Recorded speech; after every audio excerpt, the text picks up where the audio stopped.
जय श्री हरि। नमस्कार मित्रों, आज की यह कथा भगवान और भक्त की है। इस कथा के माध्यम से यह समझाने की कोशिश की गई है कि भगवान जो कुछ भी करते हैं वह मनुष्य के भला के लिए ही करते हैं।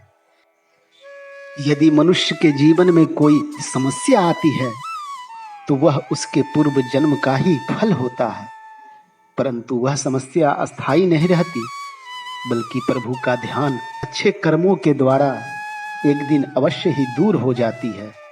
इस कथा से आप अच्छी तरह समझ जाएंगे कि जीवन में यदि कोई समस्या आती है तो उसके पीछे भगवान का कोई रहस्य ही छिपा होता है और भविष्य में उसके अच्छे परिणाम देखने को मिलते हैं। इसलिए मनुष्य को किसी भी स्थिति में खुश रहना चाहिए और प्रभु का ध्यान भजन करते रहना चाहिए।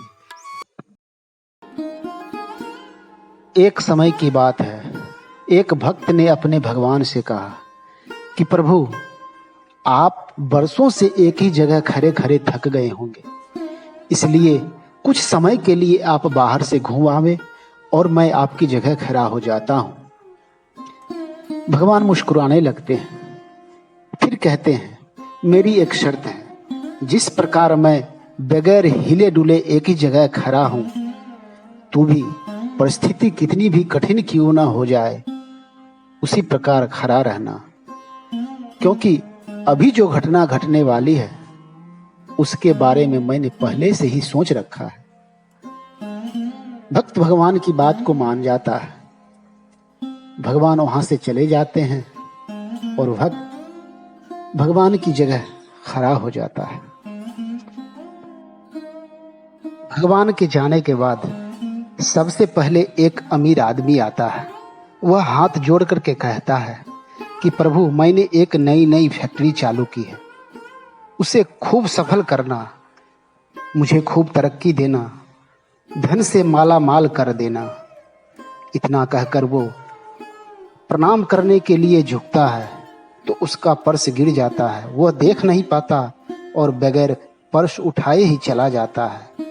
भक्त ये सब देखकर मन मसोस कर रह जाता है।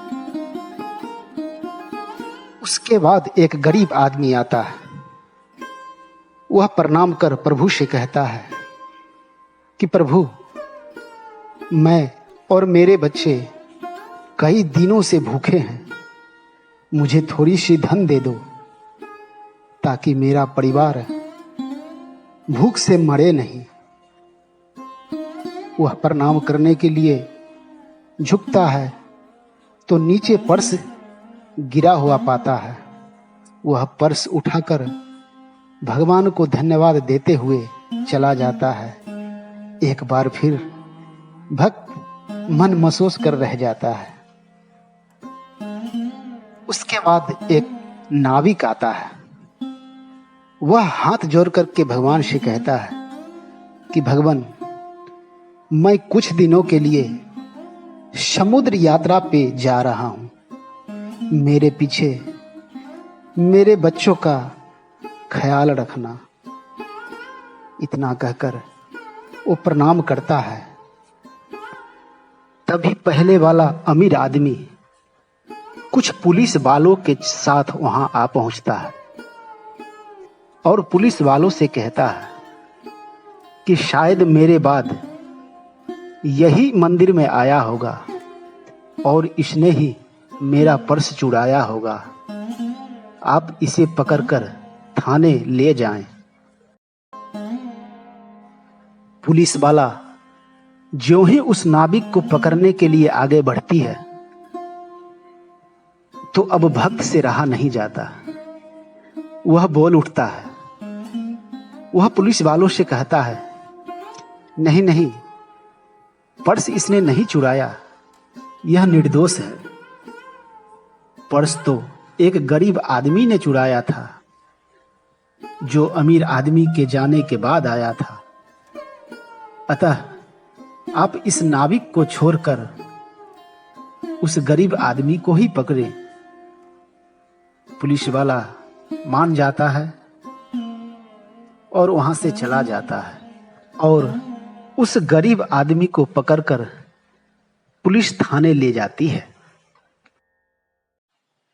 शाम को जब भगवान लौट करके आते हैं तो भक्त सारी घटना खुशी खुशी भगवान को बतलाते हैं। यह सुनकर भगवान नाराज हो जाते हैं और कहते हैं, बेवकूफ, तूने किसी का काम नहीं बनाया बल्कि सबका काम बिगाड़ दिया है।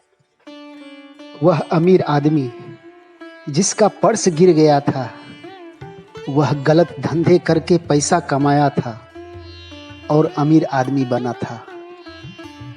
उसकी थोड़ी सी धन यदि चली भी जाती तो उसका कुछ बिगड़ने वाला नहीं था, बल्कि उल्टा उसे पुण्य ही होता, क्योंकि उसी पैसे से एक गरीब आदमी का भला होने वाला था। परंतु तेरे कारण वह गरीब आदमी अभी पुलिस थाने में बंद है और उसके बच्चे भूख से तड़प तड़प कर मर गए। रही बात नाविक की, तो वह समुद्र यात्रा में जाने वाला था, जहां आज तूफान उठने वाला था। यदि वह अभी पुलिस थाने में बंद होता तो उसकी जान बच जाती और उसके बच्चे अनाथ होने से बच जाते। परंतु अब ऐसा नहीं होगा, क्योंकि वह तूफान में बुरी तरह फंस चुका है। अब उसे बचने की कोई उम्मीद नहीं है। इसलिए मैं तुझे कह के गया था कि जिस प्रकार मैं बरसों से एक ही जगह खड़ा रहता हूं, तू भी मूर्तिवत उसी तरह खड़ा रहता तो आज ये परिस्थिति देखने को नहीं मिलती। यदि गरीब आदमी को पुलिस पकड़ कर नहीं ले जाती तो आज उसके बच्चे भी जिंदे रहते और वह नाविक जो झूठे केस में फंस जाता तो वह जेल में बंद होता और उसकी जान बच जाती। परंतु अब ऐसा नहीं हो सकता और यह सिर्फ और सिर्फ तेरी वजह से हुआ है। इसी तरह हमारे जीवन में भी जब कोई परेशानियां आती है तो हम लोग घबरा जाते हैं। न जाने इस परेशानियों के पीछे भगवान का कोई रहस्य ही छुपा हो। अतः हमें जीवन में कभी परेशानियों से घबराना नहीं चाहिए, बल्कि यह समझना चाहिए कि न जाने इसके पीछे भगवान का कोई योजना ही छिपी हो। इसलिए हर स्थिति में हमें खुश रहना चाहिए और भगवान के प्रति आस्थावान रहते हुए भगवान का चिंतन मनन करते रहना चाहिए। जय श्री हरि।